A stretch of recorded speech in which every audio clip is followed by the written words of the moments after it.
Bago natin ipagpatuloy, shoutout muna sa ating mga masugid na taga-subaybay, Lino Gonzales, Boy MJ Catino, Ruel Castro, at Roy Pamintuan, maraming salamat po sa inyo. Kabanata 3121. Casual na kinuha ni Harvey ang isang bote ng soda at humigop na nakangiti. Maraming tao ang namatay, napilayan din natin ang isa sa apat na Goliath. Kung hindi natin sisirain ang axe gang minsan at para sa lahat, mahihirapan tayong manatili sa Floatwell sa hinaharap. Huwag kang mag-alala, kapag natapos na kami, treat kita sa isang barbecue. Isang malakas na pakiramdam ng tiwala sa sarili ang lumabas sa katawan ni Harvey. Ganyan ba talaga kahanga-hanga ang hipag mo, Cynthia? Nagulat si Riley sa sinabi ni Harvey. Hindi nagtagal, sinubukan niyang alamin ang pagkakakilanlan nito. Kung ang taong ito ay kabilang sa isang mayamang pamilya, kailangan kong kumapit sa kanya ng buong lakas. Buhay na manugang si Bayaw. Katulad nga ng sabi ni Inay, hanggang dito lang siya dahil kampan siya ng kapatid ko, tahimik na sabi ni Cynthia. Maraming pagkakakilanlan si Harvey, ngunit sa mga mata ni Cynthia, siya ang kanyang bayaw ang pinakamahalaga.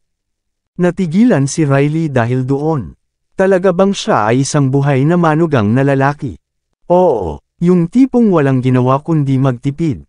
Lumingon sa likod si Harvey na may ngiti sa labi, walang sinasabi. Ang natitirang manugang. Ang natitirang manugang. Ilang ulit na inulit ni Riley ang sarili bago sumabog sa galit. Ikaw na masama, bakit ka nagpapakita sa harap ko kung isa ka lang tangang manugang?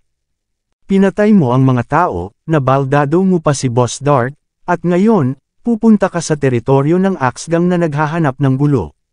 Sa puntong ito, kailangan mong patayin ang iyong paraan sa Golden Palace. At isipin na naisip ko na mayroon kang isang uri ng malakas na background. Ikaw ay walang kwentang basurang itinatago ng pamilya Jean. Sa tingin mo ay makakalaban mo ang axe gang gamit lang ang dalawa mong tagasunod. Hindi ka lang mahihirapan sa paggawa nito, kundi mamamatay din ako dahil sa iyo. Ikaw na masama, papatayin kita. Nasa bingit ng pagkabaliw si Riley. Paano naging ganito ang mga bagay? Noong una, inakala niyang may kakayahan si Harvey na protektahan siya. Kung susuriin ang kasalukuyang sitwasyon, nagpapakita lang siya ng sarili niyang ego. Natahimik si Riley habang nakatingin sa manugang na nagpapanggap na hindi siya. Hindi niya maiwasang mapasigaw. Ihinto mo ang sasakyan, bakla ka. Itigil mo na agad. Ayokong mamatay kasama ka. Hindi mo ba alam? Hindi lang ang axe gang ang isa sa 6 gang, kundi puno rin sila ng mga eksperto. Ang pinuno ng gang, si Caden Ballmer, ay halos hindi magagapi. Dadalhin mo lang ang iyong sarili sa iyong kamatayan kung pupunta ka doon ngayon. Hahanapin mo sila para sa gulo. Baka hindi ka makalusot sa front door pa lang. Papalipadin ka nila sa isang sampal. Namumula sa galit si Riley habang hinihingi niyang lumabas ng sasakyan. May paghamak na ekspresyon sa mukha niya.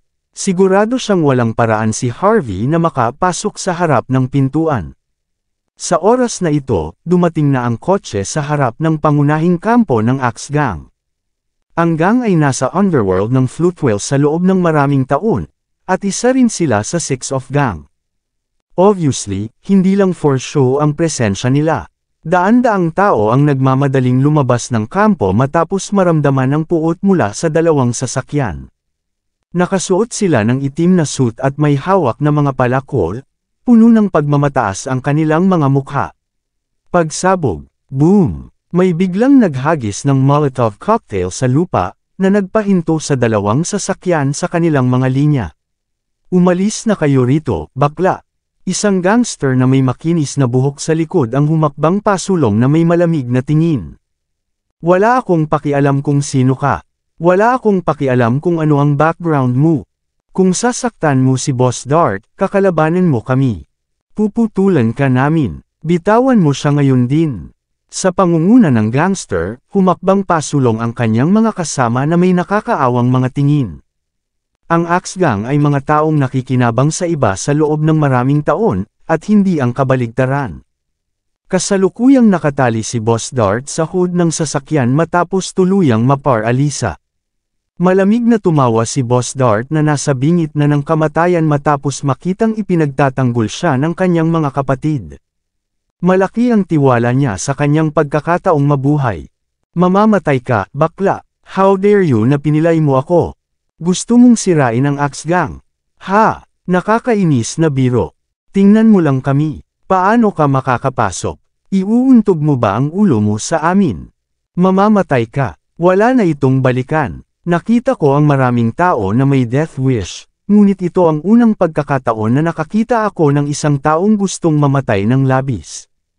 Hindi mapigil ang manginig si Riley nang makita niya kung gaano katapang si Boss Dart. Mamamatay ako dahil sa inyo mga maldito. Ikaw ang naghahanap nito. Paano mo ginagawa itong katangahan? Hindi pinansin ni Harvey si Riley, kumikilos na parang wala siya, at ibinaba ang bintana ng kotse. Siya ay ganap na nasa inyo. Ibalik mo siya. Sa utos ni Harvey, sinipa ni Aiden si Boss Dart mula sa likod. Bam! Ang napakalakas na puwersa ay nagpadala kay Boss Dart na lumipad sa himpapawid bago bumagsak sa mga gangster. Sa isang iglap, lahat sila ay lumipad kung saan-saan. Ito ay isang malungkot na tanawin. Hindi bababa sa 100 tao ang nakahiga sa lupa sa matinding paghihirap. Wala man lang silang lakas para bumangon. Gayunpaman, si Boss Dart ay medyo matyaga kahit papaano, buhay pa siya. Ang magulong eksena ay hindi nakapagpasalita kay Riley sa gulat. Maging ang mga gangster ay hindi na natauhan. Hindi sila makapaniwalang may maglalakas loob na gumawa ng isang bagay na napakatapang sa Axe Gang. Hindi lang iyon, talagang minamaliit sila. Sumulong ka. Magsama-sama kayo. Patayin silang lahat. Nanginginig ang lalaking may makinis na buhok bago nagutos. Hindi siya naniniwala na may taong may kakayahang saktan ang Axe Gang. Namulat ang mga gangster at inilabas ang kanilang mga palakol, na handang hamampas anumang oras. Tumawa lang ng malamig si Aiden sa reaksyon nila. Inapakan niya ang pedal ng kanyang sasakyan, umatake sa mga taong nasa harapan. Vroom! Bam! Paano posibleng manalo ang isang tao laban sa isang mabilis na sasakyan? Nagkaroon ng malakas na putok, ang mga gangster na nakapaligid sa mga sasakyan kanina ay nagulo at nagtatakbuhan. Ang ilan ay pinalad na hindi nakaiwas sa sasakyan, ngunit ang iba ay pinalipad sa isang iglap. Umubo ng dugo ang lalaking may makinis na buhok matapos mabangga ng malakas na sasakyan. Siya ay nalilito na napa-atres siya at sumigaw sa galit, patayin niyo siya. Patayin niyo siya ngayon din. Ang mga elite ng Axe Gang ay galit na hinawakan ang kanilang mga palakol habang sinusubukan nilang mag-isip ng paraan upang mabuksan ang pinto ng kotse. Gayunpaman, tiyak na hindi sila bibigyan ni Aiden ng pagkakataong gumanti. Tumawa siya ng malakas at muling humarap sa pedal na may nakakalokong mukha. Nang walang babala, ang Toyota Land Cruiser ay umabanti. Ang ilan sa mga elite ay itatapon sa hangin sa tuwing sisingilan sila ni Aiden. Walang intensyon si Aiden na magpigil, at hindi alintana kung gumagamit ang mga gangster ng palakol o baril. Ang lupit talaga ng mayamang playboy na ito. Ang mga ordinaryong tao ay hindi magiging kasing handa niya.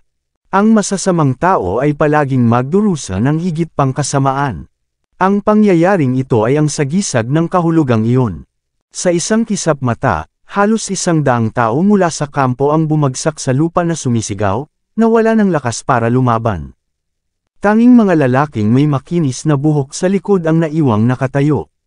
Nanginginig siya ng hindi mapigilan. Nang makitang sasagasaan siya ni Aiden ng sasakyan, hindi na niya napigilan ang kanyang nararamdaman. Ikaw na masama, lumabas ka sa mapahamak na kotseng iyan at labanan mo ako kung maglakas loob ka. Bang! Bago pa man siya makatapos sa pagsasalita, tumalon si Aiden at itinaas ang kanyang hunting rifle, saka hinayla ang gatilyo. Tumutulo ang malamig na pawis sa likod ng lalaki habang siya ay pinalipad mula sa epekto ng putok. Isa lang ang mayroon siya, hinamak ni Aiden ang mga patakaran ng underworld. Hindi pinansin ni Aiden ang kaguluhan na kanyang ginawa at mabilis na nagkarga ng ilang bala sa kanyang rifle bago tumakbo sa base camp ng Axe Gang. Noong nasa Mordo siya, hindi siya nagpatinag. Wala siyang masyadong pag-unlad sa kanyang pagsasanay sa martial art. Gayunpaman, hindi nagtagal ay natuklasan niyang mahusay siyang gumamit ng mga baril. Sa kanyang mayabang na kilos at baril sa kamay, mas malupit pa siya kaysa dati. Tanging isang lalaki lang na tulad ni Harvey ang makakapag-pressure sa kanya. Hindi pinansin ni Aiden ang iba. Inilabas ni Harvey si Cynthia sa sasakyan matapos makitang pumasok si Aiden sa kampo. Si Rachel at ilang mga disipulo ng lungmen ay sumunod na malapit sa likuran. Bukod sa pag-iingat ni Cynthia, tinutulak din nila si Boss Dart sa wheelchair. Nasa bingit ng kamatayan ang lalaki. Ano ang sinusubukan mong gawin, Harvey? Hindi mo ba alam kung kailan titigil? Baliw ka ba? Hindi na lang makaupo si Riley sa kotse. Siya ay nanginginig ng hindi mapigilan at idinikit ang kanyang ulo sa bintana, at nagsimulang sumigaw kay Harvey. Si Harvey, gayunpaman, ay hindi man lang lumingon. Sinabi ko na sa iyo. Dudurugin ko ang Axe Gang. Kung natatakot ka, dapat kang bumalik muna. Sabi ni Cynthia kay Riley pagkaraan ng ilang sandali ng pag-aalinlangan. Bumalik. Namilog ang mga mata ni Riley sa gulat matapos makita ang malagim na kaguluhan sa lupa. Gusto niyang tumakbo, ngunit hindi siya naglakas loob na umalis sa lugar na iyon. Ako ang iyong pinsan. Hindi ako basta-basta makakatakas. Siya ay umiyak sa pamamagitan ng pagkagat ng kanyang ngipin. Ano ang dapat kong sabihin kay Tita Yates kung may nangyari sa iyo? Mabilis siyang tumakbo sa likod ni Cynthia maya-maya. Not that he was brave enough to fight alongside Harvey. Pakiramdam niya lang ay mas ligtas siya kung mananatili siya sa piling niya sa ilalim ng mga ganoong sitwasyon. Kung dadating man ang pagkakataon, hindi niya iisipin na ibenta sina Cynthia at Harvey para sa sarili niyang buhay. Hindi pinansin ni Harvey si Riley at hinayaan siyang sumunod sa kanila, walang sinasabi. Sinenyasan niya si Rachel, sinabihan itong bantayan si Aiden. Si Aiden ay isang walang awa na tao, ngunit ang kanyang mga kasanayan ay medyo subpar. Sapat na para kay Aiden na lumitaw sa ngayon. Ayaw ni Harvey na may mangyaring masama sa kanyang mga nasasakupan. Ang Axe Gang ay nahulog sa ganap na kaguluhan nang may nag-alarm. Marami sa mga piling tao ng gang ang sumugod ng mabilis hanggat maaari.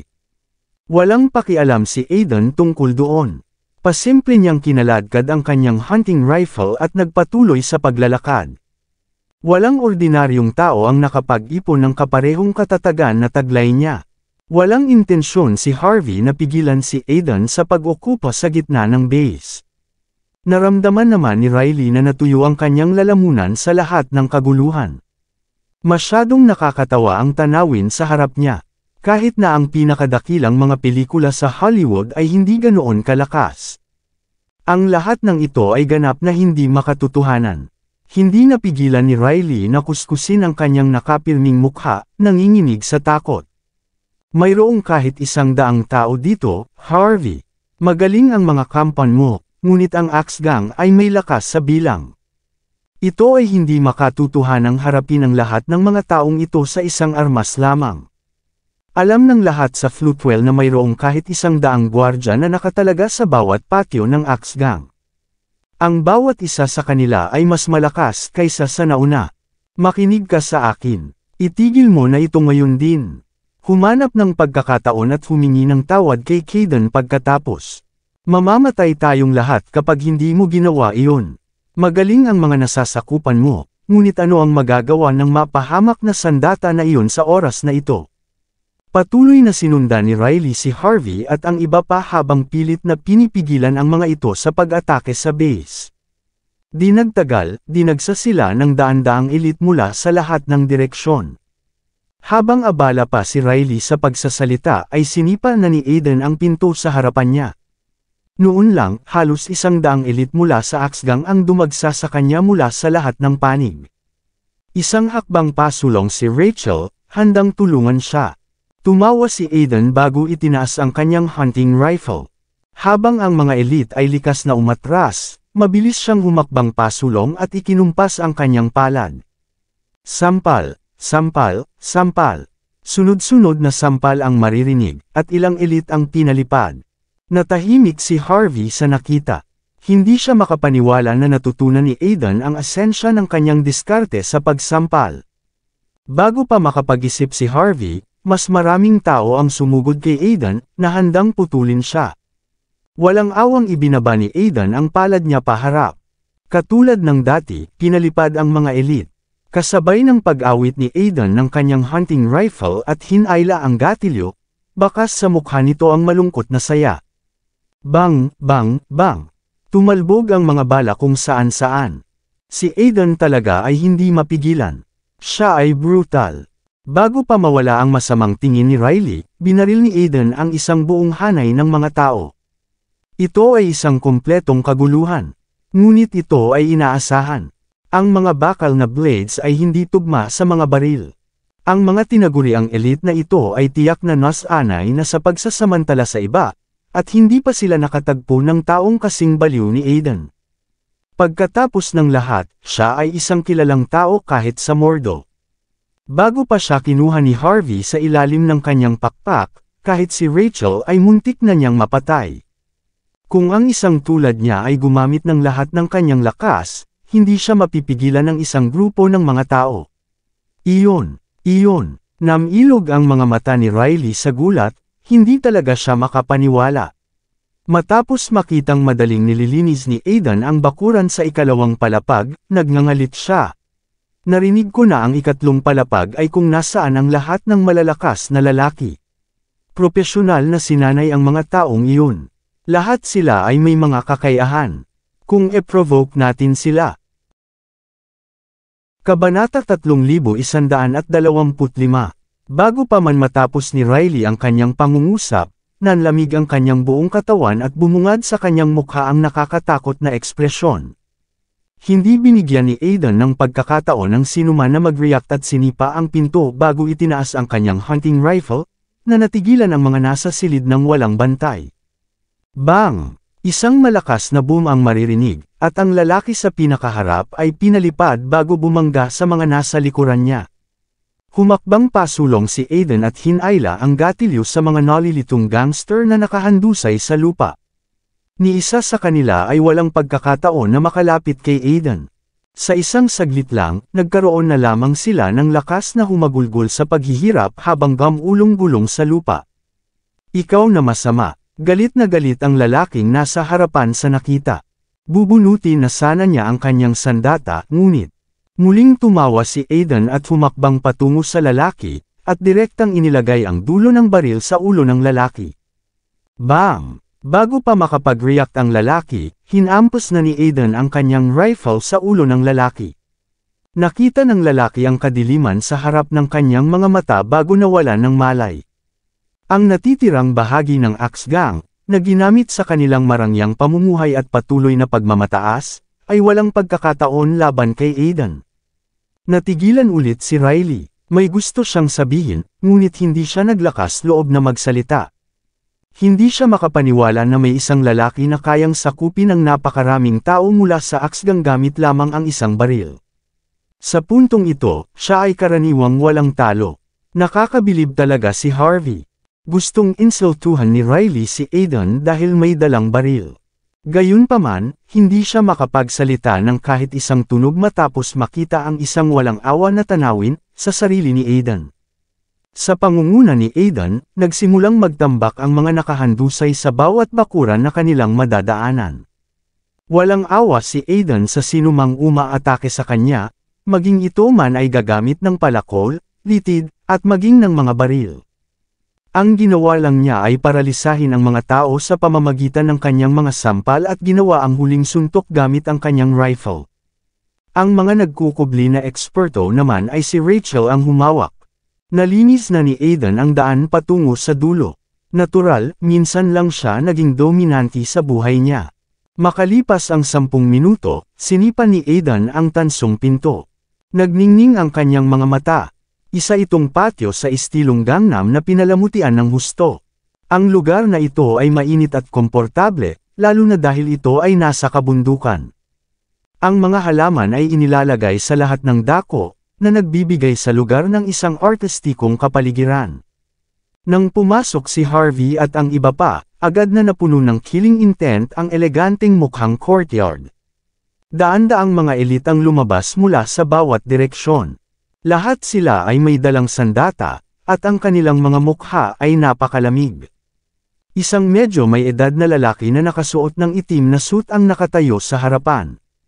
Nakataas ang kanilang mga ulo, ang kanilang mga titig ay malamig na parang yelo. Ang hangarin na pagpatay ay maaaring maramdaman na tumatagos mula sa bawat isa sa kanila, kasabay ng pagbubunyag ng kanilang lakas. Natural, ang lalaking nakaitim na suit ang nangunguna sa gang. Ang mga tao sa kanilang paligid ay ang mga tunay na elite. Pareho silang nagalit at natakot nang makita nila si Harvey at ang kanyang mga tauhan na pumasok sa kanilang kampo ng walang gaanong pagsisikap. Kahit na pinakamasama sa anim na gang, palaging sinasamantala ng Axe Gang ang iba at hindi ang kabaligtaran. Kung ang insidenteng ito ay kumalat, ang Axe Gang ay magiging pinakamalaking biro sa Floatwell. Kung hindi nila kayang harapin ang mga tagalabas sa kanilang sarili, wala silang karapatan na mapabilang sa Gang 6. Baka mamatay din sila, anong biro, ngunit pagkatapos na makita ang malungkot at kalmadong mga tingin nina Aiden at Harvey, alam ng mga taong ito na kailangan nilang manatili sa kanilang mga daliri. Isang matikas na babae na may maikling buhok at may tato na itim na rosa sa dibdib ang humakbang, malamig ang mukha. Ang lakas ng loob mong gumawa ng kaguluhan sa aming base. May death wish ka ba? Napangiti si Aiden matapos marinig ang mga salitang iyon. Pagkatapos, naglabas siya ng granada. Natigilan si Harvey, hindi niya inaasahan na magkakaroon ng ganoon si Aiden sa kanya. Nakipagkamay pa siya sa kanya. Humakbang si Harvey para pigilan si Aiden sa paghila ng grenade tin. Pagkatapos, sinabi niya sa babae, "Sabihin mo kay Caden na pumunta dito. Bibigyan ko siya ng 1 minuto. Kung hindi natin siya makikita pagkatapos nito, ipapaluhod ko kayong lahat sa bayan upang magsisi sa inyong mga kasalanan." Ang mga salita ni Harvey ay mahinahon, at walang bakas ng galit ang maririnig mula sa kanya. Gayunpaman, sapat na ang mga salitang iyon para tuluyang magalit ang Axe Gang. "Hayop ka! Sino ka? How dare you act so high and powerful in front of us?" Hindi napigilan ng isang binata na may buzz cut ang galit at galit na sinigawan si Harvey bago sumugod. May hawak siyang maliit na palakol, na inihampas niya mismo kay Harvey. Swish! Nakakahiya lang. Kahit mabilis siya, mas mabilis si Rachel. Ikinumpas niya ang kanyang kanang kamay, at pagkatapos, isang maliwanag na liwanag ang kumislap sa harap ng mga mata ng lalaki. Hindi na kailangang gumalaw ni Harvey kahit 1 pulgada. Napaluhod ang lalaki sa lupa sa isang iglap. Parehong nasugatan ang 2 paa niya. Nagpalitan ng tingin ang 2 nakatataas sa Axe Gang bago humakbang pasulong na may hawak na palakol. Kalmadong ibinaba ni Rachel ang kanyang kamay, at may lumipad mula sa kanyang manggas.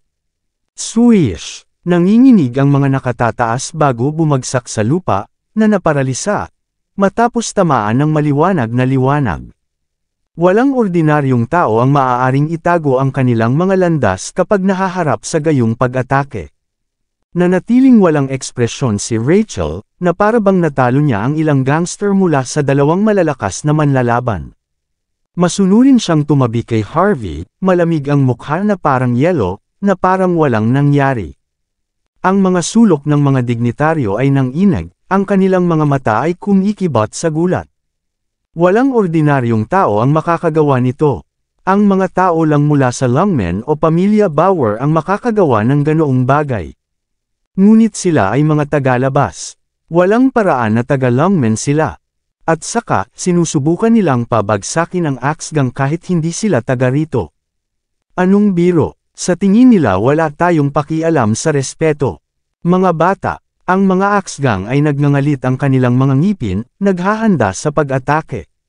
Gayunpaman, sapat na ang baril ni Aiden at ang pagkakalmado ni Rachel para magtanim ng takot sa kanila. Walang ekspresyon ang mukha ni Harvey gaya ng dati na parang walang nangyari. 30 segundo. Isa akong mainipin na tao. Sana hindi mo ako bibiguin. Ang lakas ng loob mo, binata. Isang elite na boses ang umalingaw-ngaw mula sa likuran. Ang Axe Gang ay walang sama ng loob sa iyo, ngunit napunta ka sa lugar na ito at nasaktan ang marami sa aking mga kapatid. Ano ba talaga ang goal mo dito?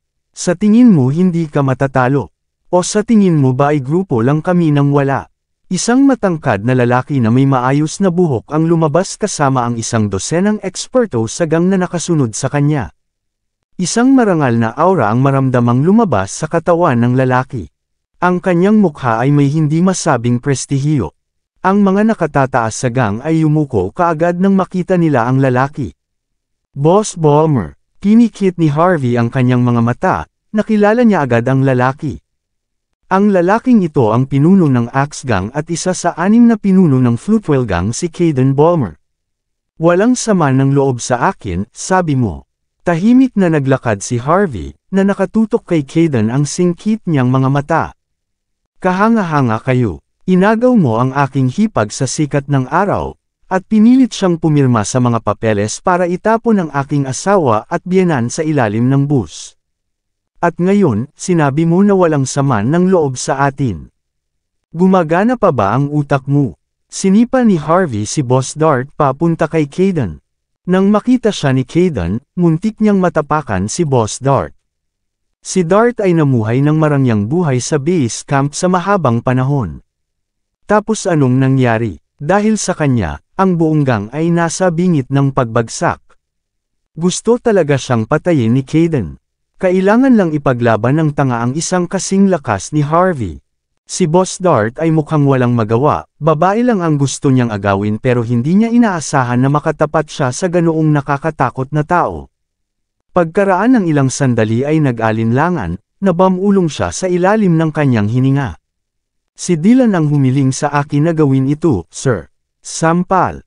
Kalmadong pinalipad ni Harvey si Boss Dart na may kasamang sampal sa mukha. Wala akong pakialam. I'll settle the score with you and your gang first, and then I'll find Dylan. Bastos. Gustong-gusto ni Caden na sakaliin hanggang mamatay si Boss Dart. Dahil na-provoke na niya ang kalaban, ano ang silbi ng pag-amin? Si Dylan ay isang malayong kamag-anak ng pamilya Bauer. Kung ang Axe Gang ay magkakaroon ng problema sa pamilya Bauer dahil dito, mamamatay si Caden ng walang libingan. Sa kabila ng kanyang galit, naglagay pa rin siya ng isang matapang na harapan gaya ng inaasahan sa isang piling tao. Pinikit niya ang kanyang mga mata habang seryosong nakatingin kay Harvey at mahinahong sumagot. I don't know what kind of extraordinary background you have. Pero dahil umabot na sa puntong ito ang lahat, at ang dami mong nasaktan sa mga kapatid ko, ano pa bang gusto mo? Napuno ng hindi mapigil ang galit si Caden. Gayunpaman, malinaw na siya ay isang matalinong tao na umabot sa ganito. Binalaan siya ng kanyang puso na huwag gumawa ng anumang aksyon ng walang ingat. Kahit na daan-daang tao ang sumusuporta sa kanya, wala pa rin siyang kumpiyansa na pabagsakin ang lalaking nasa harapan niya. Wala sa kanya sina Rachel at Aiden. Gaano man kalakas sa kanilang dalawa, pakiramdam ni Caden ay magkakaroon siya ng pagkakataon laban sa kanila kung wala siyang magagawa kundi ang lumaban. Sa kabilang banda, si Harvey ay may parehong kalmado na hitsura mula sa simula. Walang nakakaalam kung gaano talaga siya kakaya. Medyo natakot si Caden, na natakot siya na siya ang makaranas ng matinding pagkawala.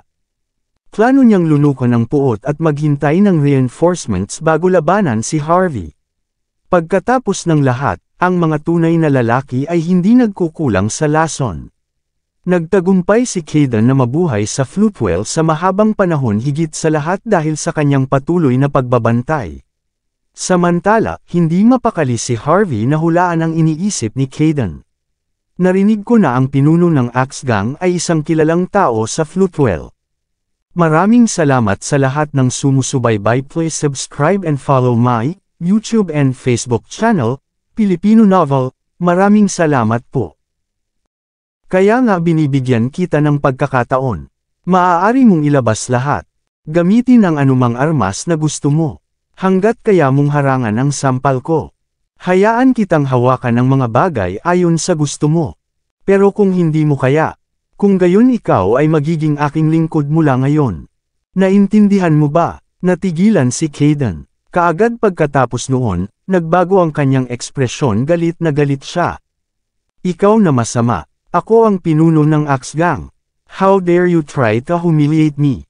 Papatayin kita. Humakbang si Kaidan at iginalaw ang kamay. Sa isang iglap ay sumabog ang kanyang damit at tumambad ang kanyang katawan.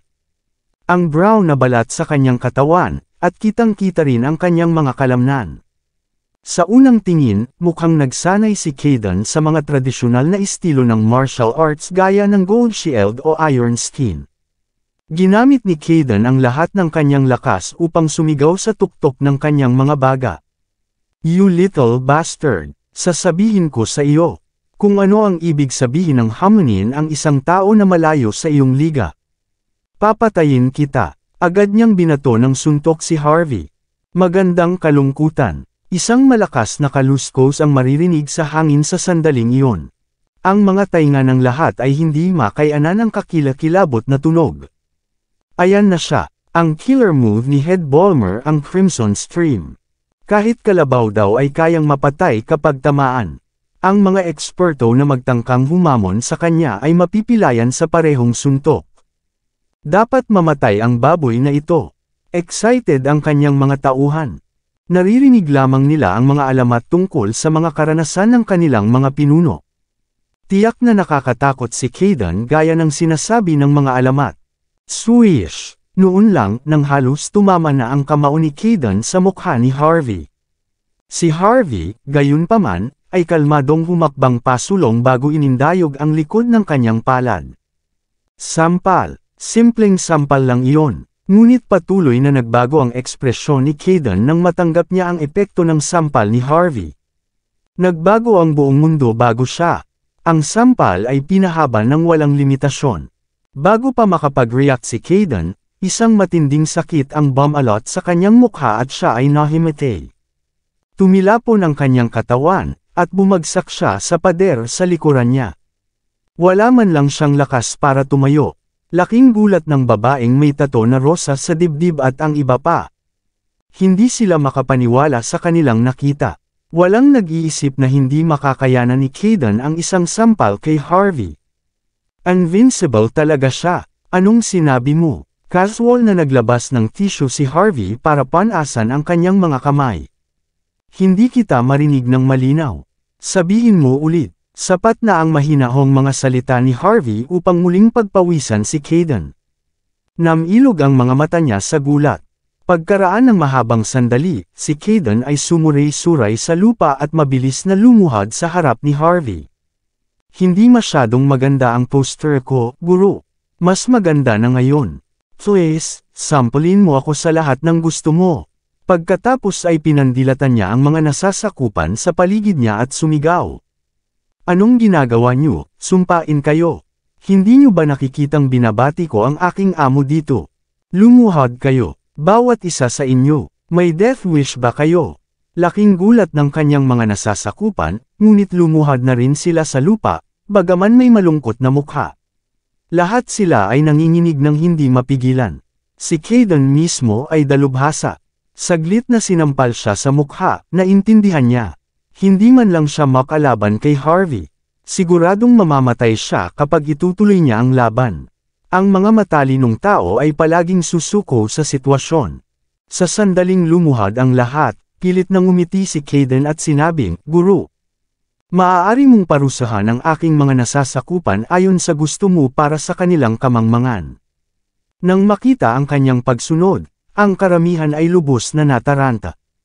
Hindi lang lumuhad ang ulo ng Axe Gang, hindi rin niya sinusubukang iligtas ang kanyang pride. Nagulat talaga si Riley. Sa isip niya, si Kaidan ay isa sa pinaka-nakakatakot na tao sa Floatwell. Ang isang ordinaryong tao na nagtangkang lumaban sa kanya ay mamamatay ng hindi alam kung bakit. Pero eto siya nakaluhod sa harap ni Harvey. Napaluhod siya sa isang iglap. Hindi ba ang tanging buhay na manugang si Harvey? Anong karapatan niya para mapaluhod si Kayden? Dahil sa kaguluhan sa araw na iyon, naisip ni Riley na tinatakan nina Harvey at Cynthia ang kanilang kapalaran, at mamamatay sila ng walang libingan. Hindi niya inaasahan na magiging ganoong tao si Kayden na lumuhod sa halip. Hindi siya makapaniwala sa lahat ng nakita niya. Si Cynthia lang ang mukhang kalmado. Alam niyang malulutas ang lahat kung naruroon ang kanyang bayaw. Kalmadong naglakad si Harvey papunta sa gitna ng bakuran at umupo sa isang upuan habang nakaluhod pa rin si Kayden. Hindi sapat para sa akin ang pagluhod mag-isa. Sampal, sampal, sampal, sampal. Sa sandaling iyon, isang dosenang sampal ang ibinigay ni Kayden sa kanyang mukha. Bukod dito, nilapitan niya ang mga elite ng gang at binigyan sila ng parehong bilang ng mga sampal.